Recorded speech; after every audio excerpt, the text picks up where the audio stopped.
Hello friends, welcome back. Student, आज जो हम पढ़ेंगे वो बहुत ही इम्पोर्टेंट टॉपिक के बारे में पढ़ेंगे। कहने का मतलब ये जो आपका टॉपिक है ये हर एक कंपटीशन लेवल में आपके लिए बहुत ही इम्पोर्टेंट होगा। खासकर अगर देखें तो ये टीजीटी पीजी के बेस पे ये क्वेश्चन बनाया गया है। तो स्टूडेंट, बहुत ही जल्दी ही आपका जो है ये पेपर होने वाला है। तो फ्रेंड्स, आपसे रिक्वेस्ट है कि वीडियो को अच्छे से ध्यान से देखिए, क्योंकि स्टूडेंट ये जो टॉपिक है स्केलेटल सिस्टम बहुत ही महत्वपूर्ण है। इसको आज हम अच्छे से बात करने वाले हैं। इसमें से जितने भी टाइप से क्वेश्चन आते हैं उन सारी चीज़ों के बारे में हम बात करेंगे। तो स्केलेटल सिस्टम जो होता है हमको पता है ये हमारे शरीर का बहुत ही महत्वपूर्ण अंग होता है, बहुत ही महत्वपूर्ण पार्ट होता है कहने का मतलब। इसलिए यहाँ से क्वेश्चन बनना बहुत ही कंपलसरी हो जाता है। तो स्टूडेंट, ये जो टॉपिक है इसमें से जितने भी क्वेश्चन आते हैं उन सारी चीज़ों को आज हम इसमें डिस्कस करने वाले हैं। तो स्टूडेंट, सबसे पहले आपसे रिक्वेस्ट है कि वीडियो को अच्छे से समझिए, ताकि आपसे यहाँ से जितने भी क्वेश्चन स्केलेटन सिस्टम से पूछे जाए वो आपको अच्छे से आ जाए और आप क्वेश्चन वहाँ पे अटेंड कर पाएँ। चलिए, तो फ्रेंड्स यहाँ पर देखते हैं कि ये जो टॉपिक है आपको बताया गया स्केलेटन सिस्टम है, जिसको हम हिंदी में बोलते हैं कंकाल तंत्र। क्या बोलते हैं? कंकाल तंत्र बोलते हैं।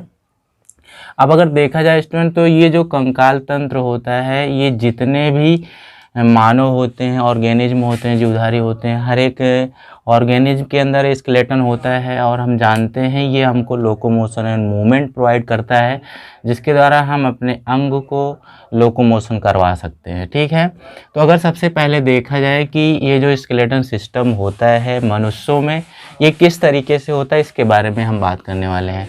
तो स्टूडेंट, यहाँ पर सबसे पहले अगर हम देखें इंट्रोडक्शन के बारे में, तो इंट्रोडक्शन मीन्स परिचय होता है। और यहाँ पर जो होता है कि जो मानव कंकाल होता है, हमको पता है कि मानव कंकाल में जो अस्थियां होती हैं, जो बोन होती हैं, जो हड्डी होती है वो 206 होती है। अगर बेबी में देखा जाए जो 5 ईयर्स से क्या होते हैं नीचे होते हैं, ठीक है, उनके अंदर 300 हड्डियाँ होती हैं। तो यहाँ पर जो मानव होता है इनके अंदर 206 हड्डियाँ पाई जाती हैं। अब इसमें कौन कौन सी हड्डियाँ होती हैं? इसमें अस्थियाँ होती हैं और उपास्थियाँ होती हैं। उपास्थि क्या होती है? 2 हड्डी। जैसे ये 2 हड्डी है, इसके बीच में जो हड्डी होती है जो जॉइंट्स करने का काम करती है, जो जोड़ने का काम करती है, 2 हड्डियों को जोड़ने का काम करती है, उसको हम उपास्थि बोलते हैं। तो इन दोनों को मिला करके 206 हड्डियाँ जो होती हैं मानव में पाई जाती हैं। तो अब देखा जाए कि मानव कंकाल तंत्र जो होता है, ठीक है, ह्यूमन स्केलेटल सिस्टम जो होता है, इसको हम 2 कैटेगराइज में डिवाइड किए हैं। 2 कैटेगरी में ये आपके डिवाइड होते हैं। पहला जो होता है अक्षीय कंकाल होता है। क्या होता है? अक्षीय कंकाल होता है। दूसरा क्या होता है? उपांगीय कंकाल होता है। क्या होता है? उपांगीय, जिसको एक्सिस स्केलेटन बोलते हैं और एपेंडिकुलर स्केलेटल सिस्टम बोलते हैं। ठीक है, तो यहाँ पर जो अक्षीय कंकाल होता है इसमें कितनी बोन्स होती हैं, कितनी अस्थियां पाई जाती हैं? 80। कहने का मतलब 80 जो हड्डियां होती हैं ये आपके अक्षीय कंकाल एक्सिस स्केलेटल सिस्टम जो होते हैं यहाँ पर प्रेजेंट होते हैं। और अगर उपांगीय कंकाल की बात करें हम एपेंडिकुलर स्केलेटल सिस्टम में, तो इसमें 126 अस्थियां होती हैं। क्या होती हैं?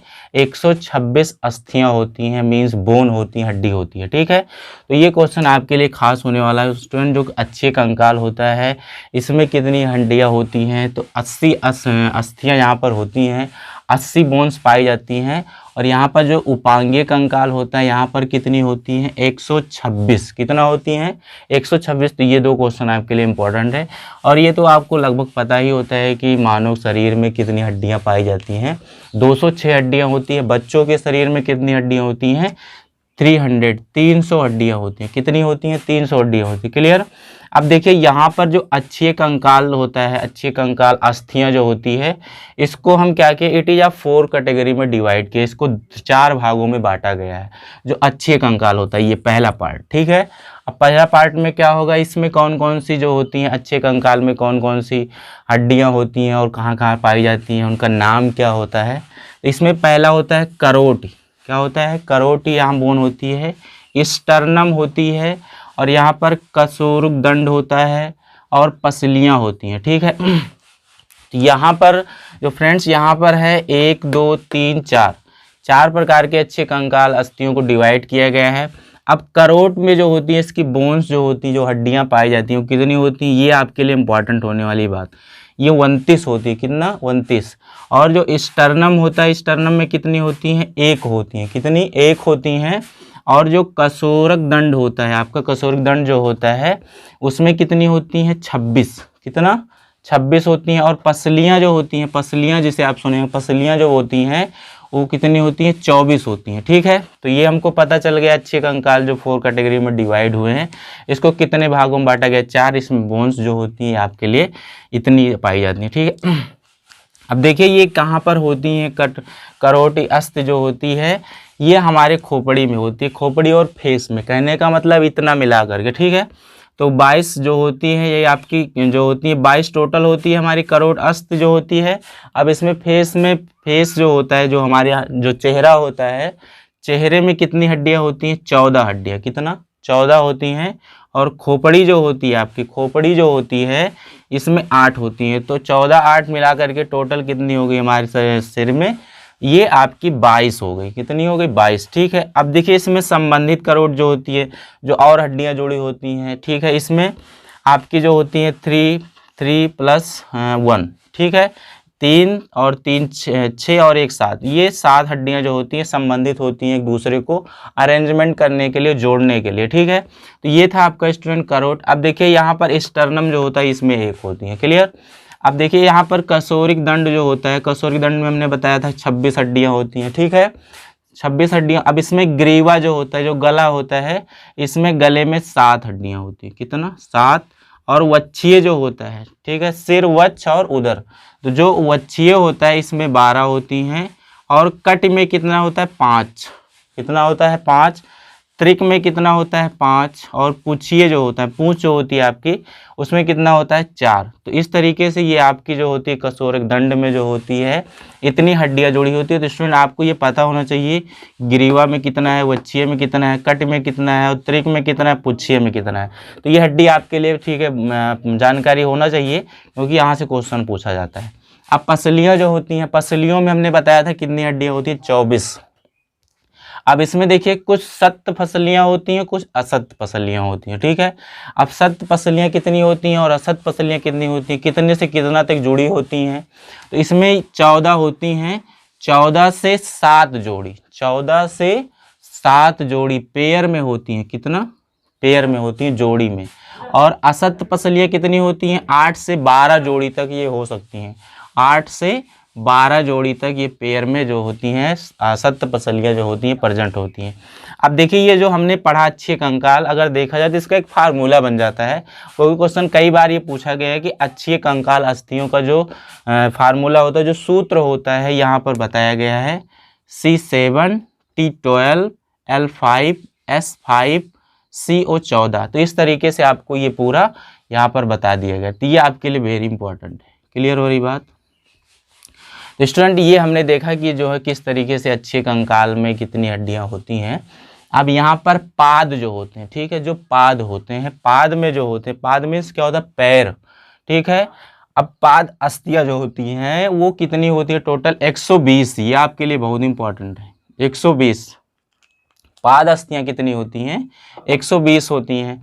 अब 120 में क्योंकि पाद जो होते हैं हमारे अग्रपाद होते हैं और पश्चपाद होते हैं। ठीक है, तो अग्रपाद में और पश्चपाद में, क्योंकि अग्रपाद होता है आगे का भाग और पश्चपाद मतलब पीछे का भाग, तो टोटल 120 होती है। तो अब इसमें आधा आधा कर दिया जाए तो 60 जो होती हैं अग्रपाद होती हैं और 60 कितनी होती हैं? पश्चपाद होती हैं। कितना? 60 पश्चपाद होती हैं। अब देखिए अग्रपाद में 60 हो गई और पश्चपाद में 60 हो गई। अब अग्रपाद में आगे के भाग में जो पैर होते हैं उसमें कौन कौन सी हड्डियां आती हैं? इसमें ह्यूमरस आता है। कितना? ह्यूमरस, रेडियस, अल्ना, कार्पल्स, ठीक है, मेटाकार्पल्स और अंगुलियों को जिसको हम बोलते हैं फाइलेंसिस। अब ये कितनी कितनी हो सकती हैं हमारे अग्रपाद में? ह्यूमरस जो होती हैं 1 गुणे 2 मीन्स ये टोटल 3 होती हैं। और रेडियम कितना होती हैं? 3 होती हैं। अल्ना कितनी होती हैं? 3। कार्पल्स कितनी होती हैं? 8 2 जा 16 होती हैं। और मेटाकार्पल्स कितना? 5 2 जा 10 10 होती हैं। और अंगुलियों में फैलने से जो कहलाती हैं वो आपका कितना होती हैं, 14 2 जा 28, 28 होती हैं। और ये जो हमारी अंगुलियां होती हैं अग्रपाद में, अगर देखा जाए तो इसमें 3 3 3 3 और 2, ये 2 के रेशियो में, 3 के रेशियो में, 2 के रेशियो, 3 के रेशियो में, 3 के रेशियो में ये प्रेजेंट होती हैं। ठीक है, तो ये स्टूडेंट आपके लिए पता होना चाहिए। 333 इस तरीके से याद रखेंगे तो आपको ये अग्रपाद में जो फिंगर, ये जो आपकी पस्तियाँ हो रही हैं, जो हड्डियाँ पाई जा रही है, आपको पता हो जाएगा। अब देखिए पश्चपाद में क्या होता है। पश्चपाद पिछले वाले भाग में जो अस्थियां होती हैं कि क्या कौन कौन सी इसमें आती है। देखो फीमर सुने होंगे, सबसे बड़ी हड्डी, पैर की सबसे बड़ी हड्डी। तो ठीक है, तो ये टोटल कितना होती है, 1 2 जा 3। और पैटेला कितना होती है, 1 2 जा 3। टीबिया कितनी होती है, 1 2 जा 3। और बिफुला कितना होती है, 1 2 जा 3। और टॉर्सल कितना होती है, 7 2 जा 14। और मेटाटॉर्सल कितना होती है, 5 2 जा 10। ठीक है, और अंगुलियां जिसको हम फैलेंजेस बोलते हैं, इसको हम 14 2 जा 28। ठीक है, ये इतना पाई जाती है। तो स्टूडेंट ये आपकी पाद अस्थियों में अग्रपाद में कितनी अस्थियां होती हैं, पश्चपाद में कितनी होती हैं। तो टोटल आपको पता होना चाहिए 120। अब इसमें अग्रपाद में कितना है, पश्चपाद में कितना है। तो स्टूडेंट अब नेक्स्ट आगे हम देखते हैं।